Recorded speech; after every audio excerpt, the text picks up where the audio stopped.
কৃষ্ণ কৃষ্ণ শুধু শ্রী কৃষ্ণ। চন্দ্রদেবীর 27 জন স্ত্রী, 27 জন স্ত্রী থাকা সত্ত্বেও সে গুরুপত্নীর প্রতি আকৃষ্ট হয়েছিলেন। গুরুদেব অভিশাপ দেন যে তোমার ক্ষয়রোগ হবে, তোমার 16 কলা একদিন এক এক কলা ক্ষয় হতে হতে একদিন তুমি নিঃস্ব হয়ে যাবে, শেষ হয়ে যাবে। তাই এই গুরুদেবের অভিশাপ যখন কাজে লাগলো বাবা, একদিন করে যায় আর ওই একটা একটা করে কলা মা ক্ষয় হতে থাকে। তখন ওই 27 জন স্ত্রী তারা স্বামীর এখনো দুরবস্থা দেখে তারা সবাই মিলে কৈলাসে দেবাদিদেব মহাদেবের কাছে গিয়েছিলেন এর কোনো একটা উপায় পাওয়ার জন্য। সম্পর্কে মা পার্বতী মানে ভোলানাথের সহধর্মিনী মা পার্বতী, পার্বতীর বোন হচ্ছে এই 27 জন। তাহলে ভোলানাথ সম্পর্কে কি হবে?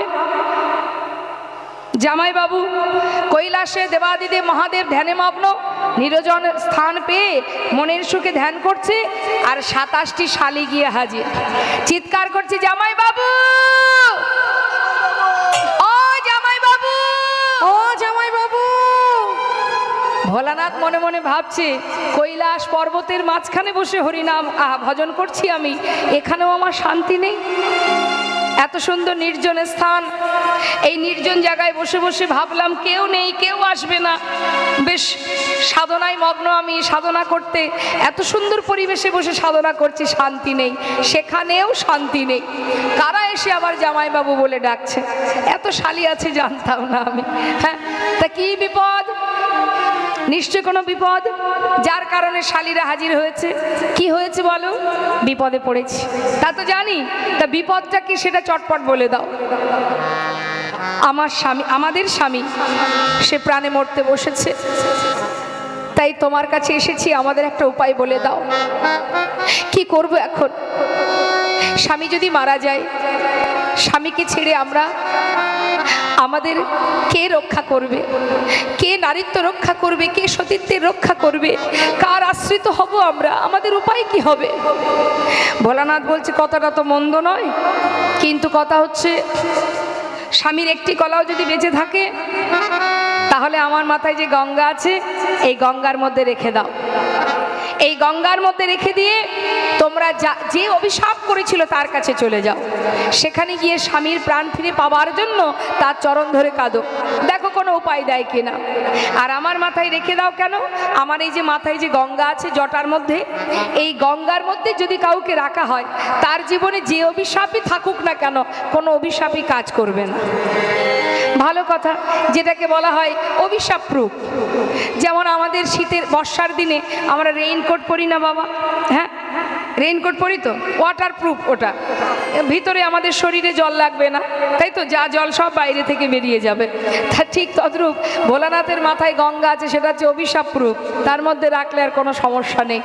এখন স্বামীর একটি কলা ওই ভোলানাথের মাথায় রেখে দিয়ে সকল রমণীরা সেই 27 জন স্ত্রী চললেন গুরুদেবের কাছে, গুরু বৃহস্পতির কাছে। গুরুদেবের কাছে গিয়ে যখন তারা সবাই কাঁদছে বাবা, গুরুদেবের হৃদয়টা একটু কেঁদে উঠল, সহৃদয় হয়ে বলে উঠল, দেখো আমি বুঝতে পারছি তোমাদের সমস্যা, কিন্তু আমি যেহেতু অভিশাপ দিয়েছি, অভিশাপ তো লাগবেই। কিন্তু গুরুদেব, স্বামী যদি মারা যায় আমরা কোথায় যাব? কে রক্ষা করবে আমাদের? আমাদের তো কোনো অপরাধ নেই, তাহলে আমাদের উপায় কি হবে? তখন গুরুদেব বললেন, দেখো সবই বুঝতে পারছি, কিন্তু উপায় কি? স্বামীর একটি কলাও যদি বেঁচে থাকতো আমি কোনো না কোনো উপায় তোমাদের দিতাম, আর তো কিছু করার নেই। গুরুদেব আপনি উপায় তো বলুন, তারপরে যা হবে হবে। ভালো কথা, যদি একটি কলাও বেঁচে থাকে, ওই যে সৌমতীর্থে যে নদী আছে ওই নদীতে যদি স্নান করাতে পারো তাহলে তোমার স্বামীর প্রাণ আবার পুনরায় পুণ্যজ্যোতি সে ফিরে পাবে। এই কথা শুনে সবাই মিলে ভোলানাথের মাথা থেকে সেই একটি কলা নিয়ে যখন সেই নদীতে স্নান করালো বাবা, আবার পুনরায় চন্দ্রদেব পূর্ণজ্যোতি ফিরে পেল। তখন সেই চন্দ্রদেব স্বয়ং সেই নদীকে আশীর্বাদ স্বরূপ বলে উঠলেন, ওরে তোর কারণে যখন আমি পুনরায় আবার পূর্ণজ্যোতি পেয়েছি, আজ আমি তোকে আশীর্বাদ করলাম, আমি তোকে নাম দিলাম, তোর নাম প্রভাস। নিতাই গৌর হরি বল। প্রভা যুক্ত আস, পুনরায় আবার তুই আমার জ্যোতি ফিরিয়ে দিয়েছিস, সেই কারণে আমি তোর নাম দিলাম প্রভাস। সেই প্রভাস নদী আবার অভিশপ্ত হয়েছিল বাবা। অভিশাপ দিয়েছিল কে? একজন মুনি। তার পুত্র গিয়েছিলেন তৃষ্ণা নিবারণের জন্য, যার নাম চিত্রাঙ্গদা। সেই চিত্রাঙ্গদা পিপাসা নিবারণের জন্য সেই প্রভাস নদীতে জল পান করতে গিয়ে, আমার শুনছেন তো আপনারা? আমি দেখতে পাচ্ছি মাথাগুলো একবার এদিক আর একবার এদিক হচ্ছে। বেশ, যার যেমন ভাব তার তেমন লাভ। যার যেমন ভাব তার তেমন লাভ। চিত্তটাকে স্থির রাখতে হবে, তবে কিছু পাওয়া যাবে। সিরিয়াল দেখেন নাকি আপনারা? সিরিয়াল দেখে, এদিকে সিরিয়াল হয়? বাবা, সিরিয়াল কোথায় হয় না, সব জায়গায় সিরিয়াল আছে। আমার সিরিয়াল কথার অর্থ কি জানেন?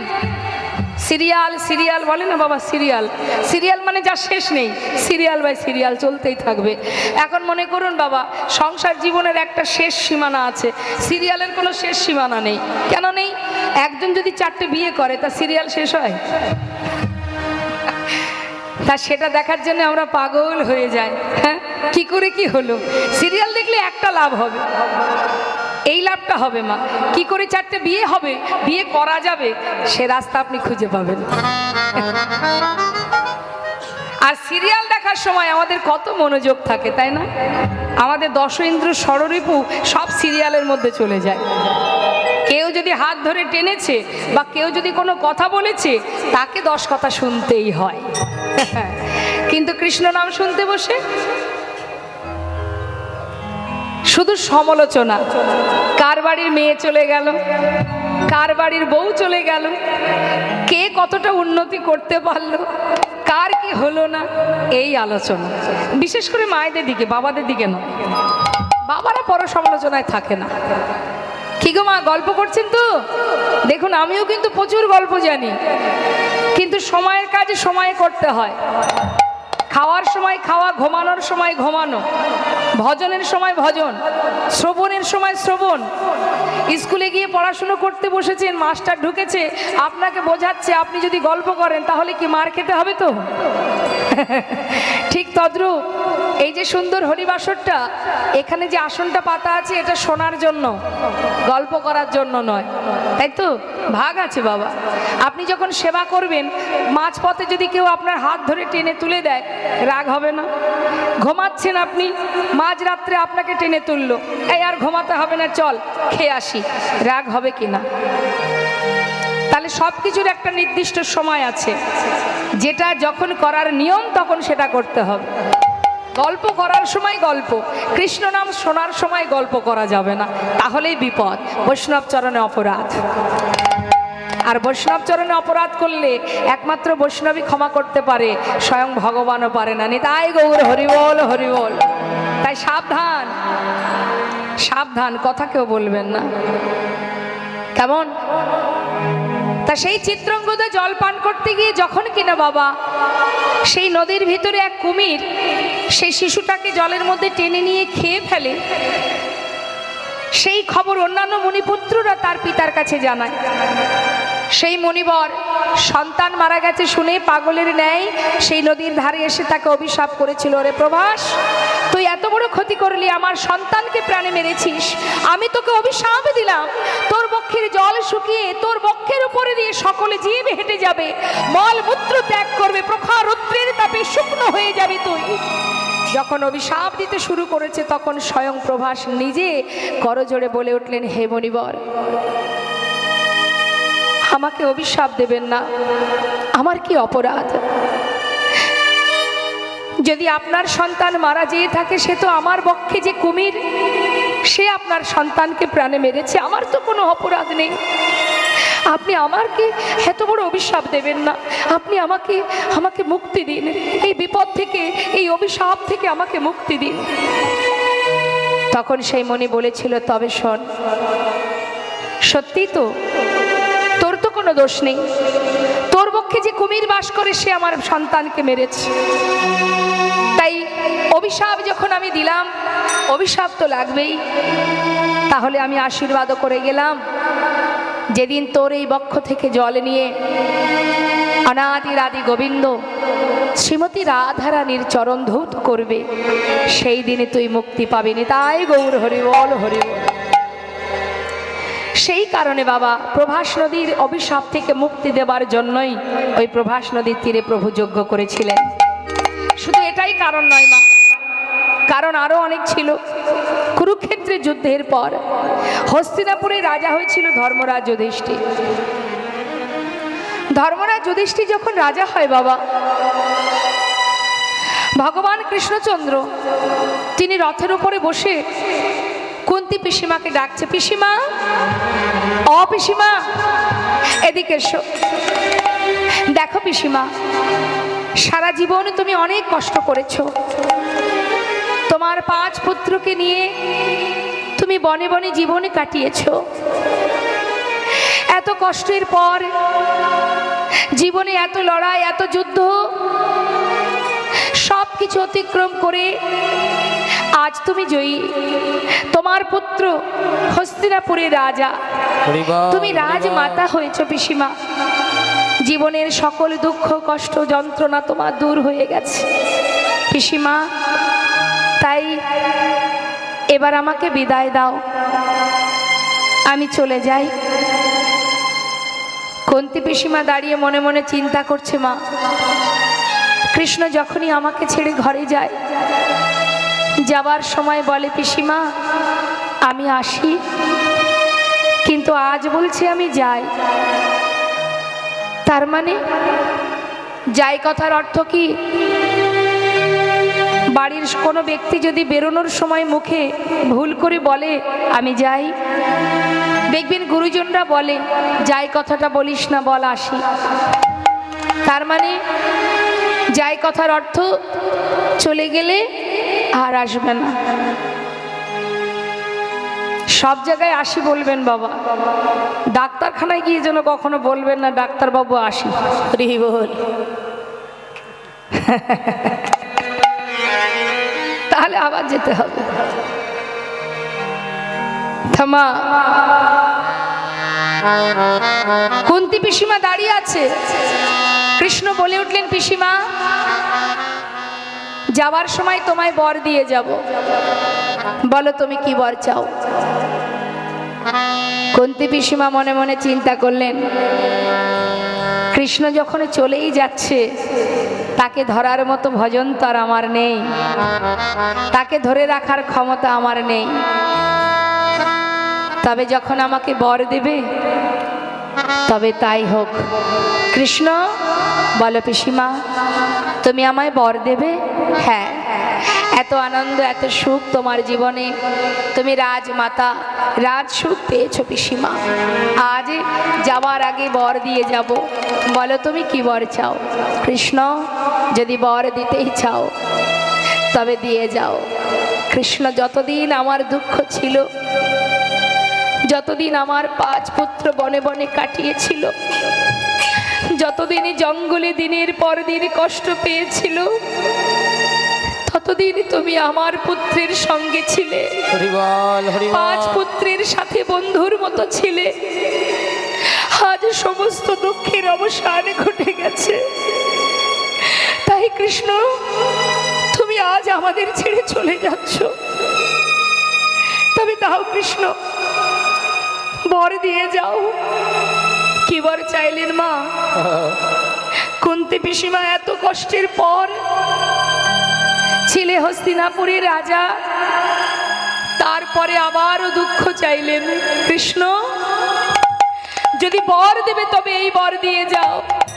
আর যে কদিন এই ধরাতে বেঁচে থাকবো, যে কটা দিন এই পৃথিবীতে বেঁচে আছি, আর যত দুঃখ আছে, কষ্ট আছে, যন্ত্রণা আছে, বেদনা আছে, সবটুকু তুমি আমায় দিয়ে যাও। দাও কৃষ্ণ দাও। যে কষ্ট পেলে, যে দুঃখ পেলে, যে যন্ত্রণা পেলে, সারা জীবন তোমাকে কাছে পাওয়া যায়। হরিবল হরিবল। কৃষ্ণ সে সুখ তো আমি চাই না। যে সুখ পেলে কৃষ্ণ হারা হতে হয়। পাশে দাঁড়িয়ে আছে ভীম। ভীম বলছে, মা সারা জীবন কষ্ট পেলাম, কত কষ্ট করেছি আমরা তোমাকে নিয়ে। এতগুলো দিন পর দাদা সবে মাত্র রাজা হলো, তুমি আবার কেন দুঃখ চাইছো মাগো?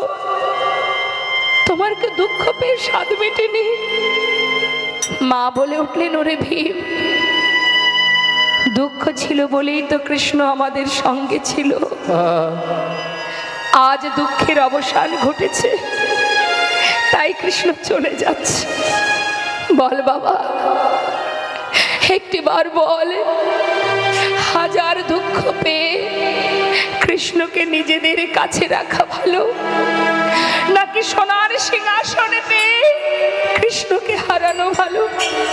চাই না আমি সেই সিংহাসন, চাই না আমি সে সুখ, যে সুখ পেলে কৃষ্ণ হারা হতে হয়। যদি সিংহাসন ছেড়ে নেমে আয়, যে সিংহাসনে বসলে চিরতরে কৃষ্ণ হারা হতে হয়, সে সিংহাসন আমি চাই না। নেমে আয়, নেমে আয় বাবা, নেমে আয়। হরি বল। স্বয়ং ভগবান রথ থেকে নেমে কুন্তী পিসিমার কাছে এসে পিসিমাকে জড়িয়ে ধরেছে। পিসিমা, আমায় তুমি ক্ষমা করো পিসিমা, আমি বুঝতে পারিনি পিসিমা তুমি আমায় এত ভালোবাসো। পিসিমা, কথা দিচ্ছি আমি আমার জন্য সোনার সিংহাসন পরিত্যাগ করতে হবে না। পিসিমা, যখনই তুমি আমায় স্মরণ করবে আমি তোমার কাছে এসে দেখা দেব। কুন্তী পিসিমাকে সান্ত্বনা দিয়ে ভগবান কৃষ্ণচন্দ্র রথে বসে চলে যাচ্ছে। হঠাৎ আর এক মা চিৎকার করে উঠলেন, মাধব,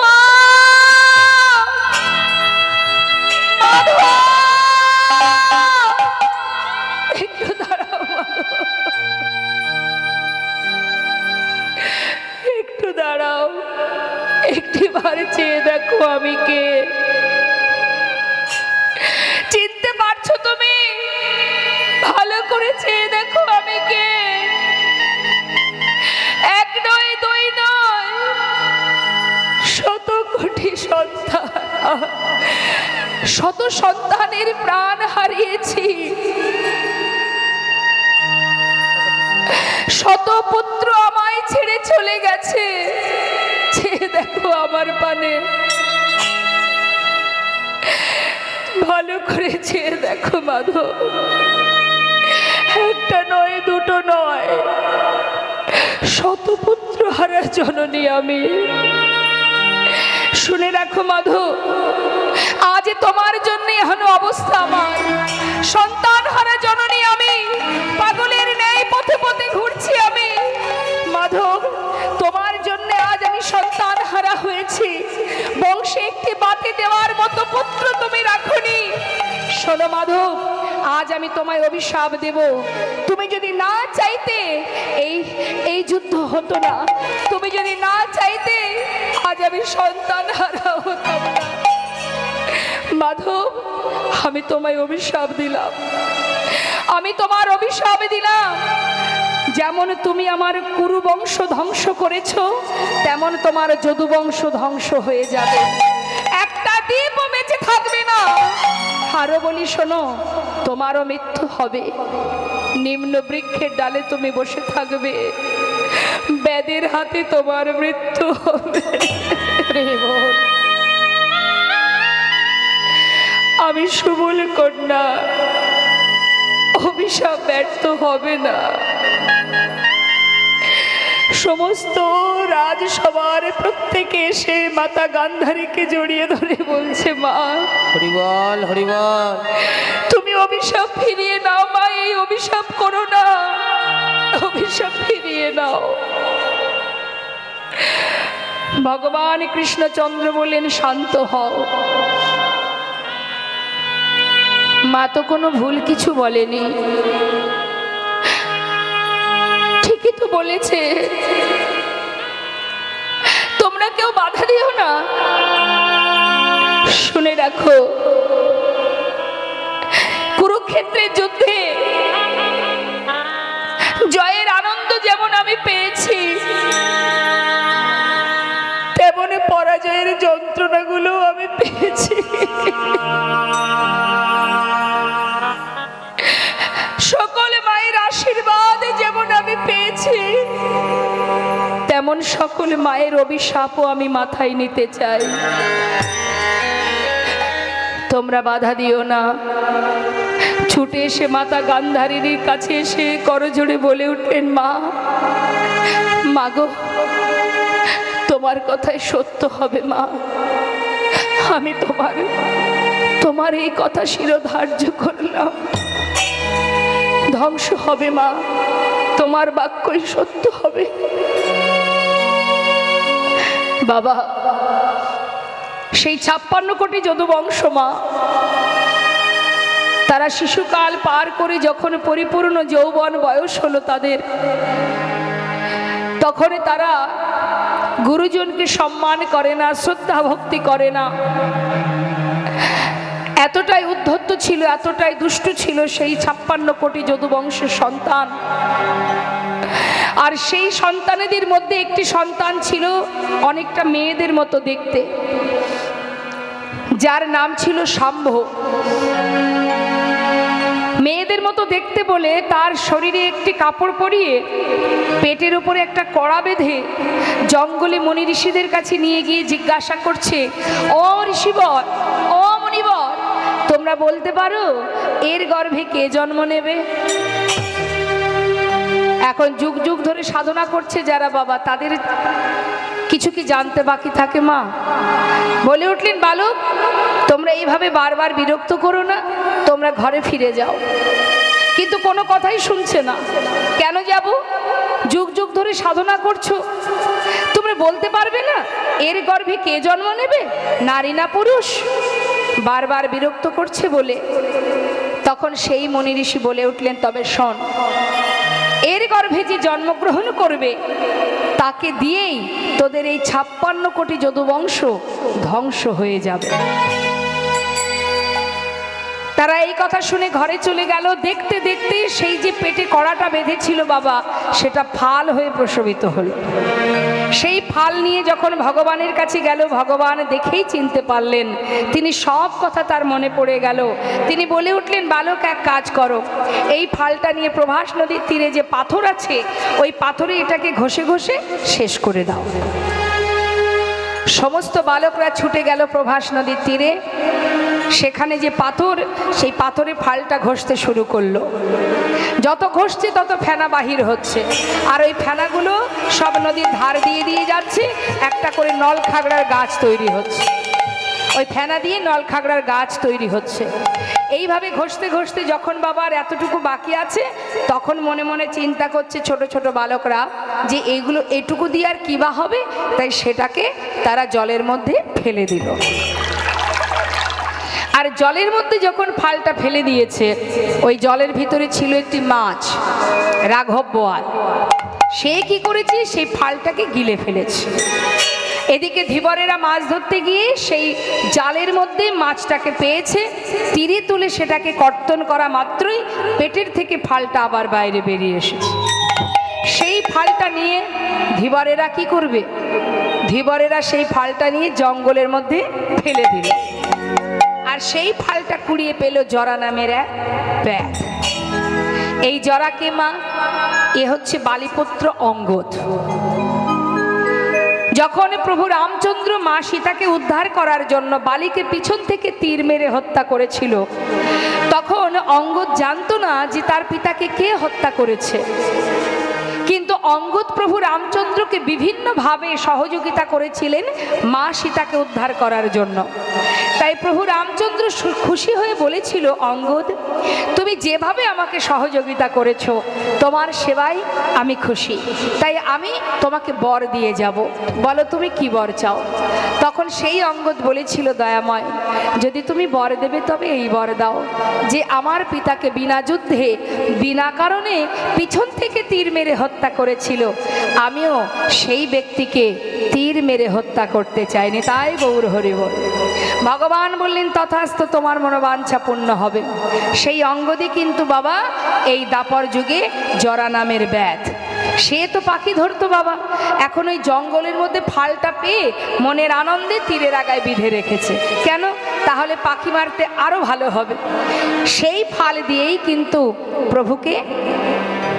প্রভুর চরণে মাছরাঙা পাখি ভেবে এই যজ্ঞ সম্পন্ন হবার পর, প্রভাসের তীরে যজ্ঞ সম্পন্ন হবার পর 56 কোটি যদু বংশ তারা ওই নদীর তীরে, প্রভাস নদীর তীরে, তাদের মধ্যে কথা কাটাকাটি হতে হতে তারপরে হবে মারামারি, আর মারামারি হতে হতে হবে লাঠালাঠি। এখন লাঠি কোথায় পাবে? ওই যে নলখাগড়ার গাছ, যেটাকে যে মারবে সেই ভূমিতে পতিত হবে। আর ভগবান যজ্ঞ সম্পন্ন করে সে নিম্ন বৃক্ষের ডালে বসে চরণটা তার দুলবে, আর চরণটাকে মাছরাঙা পাখি ভেবে এই জরা নামের ব্যাধ যখন তীর ভেদ করবে, ভগবান ভূমিতে পতিত হবে। সব কিছু সাজানো গোছানো হলো বাবা, ভগবান চলে গেল দ্বারকায়। আর বৃন্দাবনের কি অবস্থা আমরা পদাবলী দিয়ে একটু ছোট করে শ্রবণ করব। সেই সঙ্গে একটা কথা বলবো মা, এই সুন্দর হরিবাসর, এদিকে ভগবানের সেবা, নৃসিংহদেবের সেবা, আপনাদের মতো সাধুগুরু বৈষ্ণবের সেবা, এ তো আর কিঞ্চিত ভিক্ষা দ্বারা সম্ভব নয় বাবা, একার দ্বারা সম্ভব নয় মা। তাছাড়া যিনি বিশ্বব্রহ্মাণ্ডের মালিক, তিনি বিশ্বব্রহ্মাণ্ডের মালিক হয়েও ভক্তের কিঞ্চিত ভিক্ষা, ভক্তের দান, ভক্তের ভালোবাসা স্বরূপ যে দান, সেই ভিক্ষা তিনি বড় ভালোবাসেন। আপনি যেটুকু দান করছেন ভগবানের জন্য, মন থেকে দান করছেন, এই যে মন থেকে দান করছেন, আপনি মন থেকে নিবেদন করছেন, সেটাই কিন্তু ভগবান সন্তুষ্ট হন।